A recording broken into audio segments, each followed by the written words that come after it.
देखिए, इनकी आदत यह है कि आरोप लगाएं विपक्षी नेताओं के खिलाफ। मैं जो बघेल साहब को जानता हूं वो बिल्कुल ईमानदार आदमी है। अगर इनके पास कोई सबूत है तो दिखा दो, अदालत पे दिखा दो। जो भाजपा लीडर्स और उनके दोस्तों के खिलाफ जितने भी आरोप है उसके ऊपर क्या जांच चले हैं अब तक। सत्ता में बैठकर सट्टा का खेल खेला है भूपेश बघेल ने और कांग्रेस के नेतृत्व ने। क्या ये सत्य है? तो क्या भूपेश बघेल अपनी सरकार को कटघरे में खड़ा कर रहे हैं? We see that the people of Mizoram really want to change. They've had 5 wasted years with the MNF government, which has been completely unperforming, and there are serious allegations of corruption as well. So I think the very obvious alternative is the Congress Party, which has been in power, has experienced people, has people of great competence and integrity. Our PCC chief is a former finance minister. Everyone knows that the resources of Mizoram will be safe in his hands. I am really feeling very confident from what I'm picking up, talking around the around the state, that 21, 22 seats should be possible for the Congress to get, even in the present divided atmosphere. Sir, what is the key issues of Mizoram? Many key issues. First is they have great anxiety about the future of the idea of India. The concern that the diversity of India, which the Congress Party is pledged to preserving, is under threat from those who would burn and attack churches, from those who would demonize minorities, from those who have a track record of behaving really in a majoritarian manner. The people of Mizoram don't want that to happen, and for them, therefore, a party that is committed to preserving their language, their religion, their state, their culture as part of the great mosaic of Indian unity amidst diversity. That party is the Congress, and that's the party that is appealing to the people of Mizoram. The second big issue is unemployment. And Mizoram has the second highest youth unemployment in the country at 23.5%. We need to make sure that serious programs are offered to get youth back into work. First of all, we will fill the vacancies that exist in government and police service. It is shocking that this government has left over 4,800 vacancies in such a small state in the police and 2,600 in the armed police. That has to be immediately filled when we come to power. But we know that's not enough. We also say that at the same time, we have to encourage entrepreneurship. And for that, we've got a program to, as we call it, youth of Mizoram, Elevate. That is, give them opportunities, some seed money to start their own enterprises. If they succeed, they will not only employ themselves, they'll employ others. And that's one way of tackling unemployment. देखिए, इनकी आदत यह है कि आरोप लगाएं विपक्षी नेताओं के खिलाफ। हमने इतने आरोप से देखे हैं कि किसी का कन्विक्शन अब तक देखा है क्या? मैं बोलूंगा कि मैं जो बघेल साहब को जानता हूं वो बिल्कुल ईमानदार आदमी है। अगर इनके पास कोई सबूत है तो दिखा दो, अदालत पे दिखा दो, सीरियस इन्वेस्टिगेशन करो। हमने नहीं, लेकिन जो भाजपा लीडर्स और उनके दोस्तों के खिलाफ जितने भी आरोप है उसके ऊपर क्या जांच चले हैं अब तक। हम ये भी पूछना चाहते हैं कि अगर आप एक इन्वेस्टिगेटिव एजेंसी चला रहे हैं तो सबको इन्वेस्टिगेट कीजिए जहां भी आरोप आए। ये क्या बात है कि आरोप सिर्फ एक पार्टी के खिलाफ है, उनके नेताओं के खिलाफ, सिर्फ विपक्षी नेताओं के खिलाफ?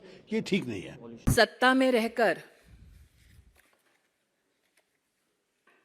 सट्टा का खेल छत्तीसगढ़ कांग्रेस नेतृत्व का एक बहुत बड़ा चेहरा बन चुका है। कल भूपेश बघेल जी के खिलाफ कुछ चौंका देने वाले तथ्य देश के सामने प्रस्तुत हुए हैं।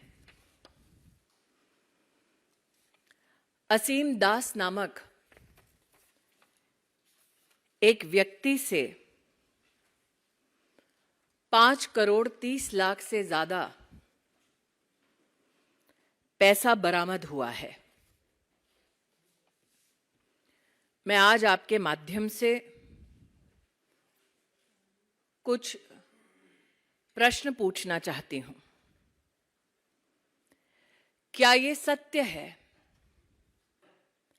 कि कांग्रेस के नेताओं को छत्तीसगढ़ में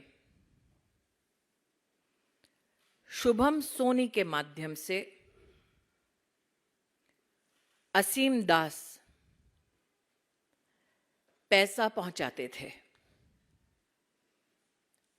क्या यह सत्य है कि शुभम सोनी के माध्यम से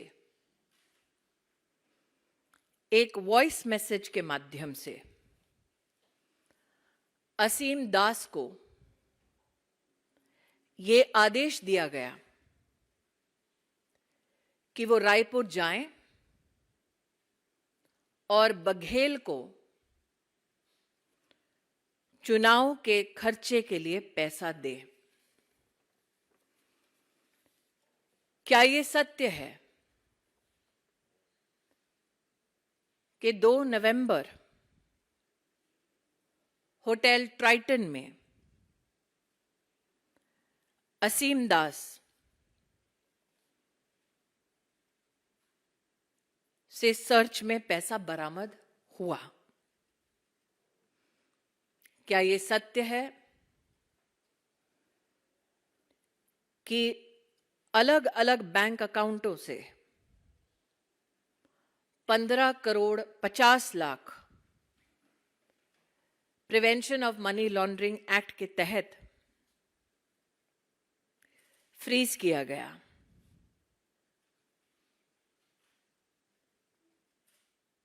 ये सारे प्रश्न आज मैं भूपेश बघेल जी से और कांग्रेस के नेतृत्व से कर रही हूं।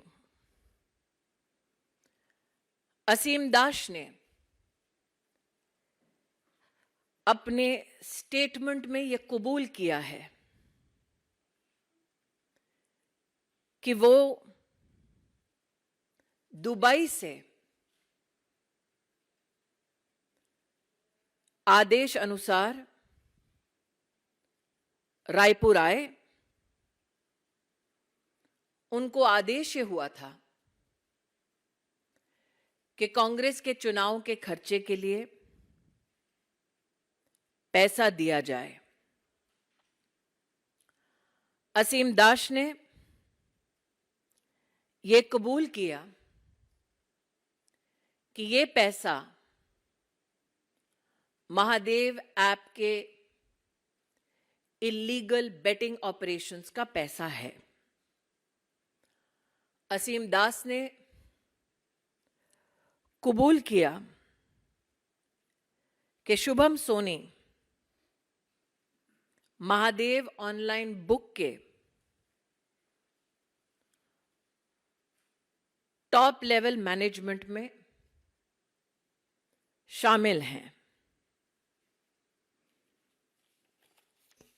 ये तथ्य चौंका देने वाला है कि जिस शुभम सोनी के बारे में असीम दास ने स्टेटमेंट दिया है, एविडेंस ये माना जाता है कि इन्वेस्टिगेशन एजेंसीज के पास शुभम सोनी की आवाज में भी उपलब्ध है। भारत के चुनावी इतिहास में ये तथ्य हवाला ऑपरेटर्स के सहयोग से दुबई से आए पैसे से गरीबों को लूटकर प्रशासनिक तंत्र को इस्तेमाल कर सत्ता में बैठकर सट्टा का खेल खेला है भूपेश बघेल ने और कांग्रेस के नेतृत्व ने। छत्तीसगढ़ का चुनाव कांग्रेस पार्टी हवाला ऑपरेटर से लड़ रहे हैं। छत्तीसगढ़ पुलिस, आंध्र पुलिस, ये दोनों भारतीय जनता पार्टी के प्रशासनिक संरक्षण में नहीं चलते। तो क्या भूपेश बघेल अपनी सरकार को कटघरे में खड़ा कर रहे हैं?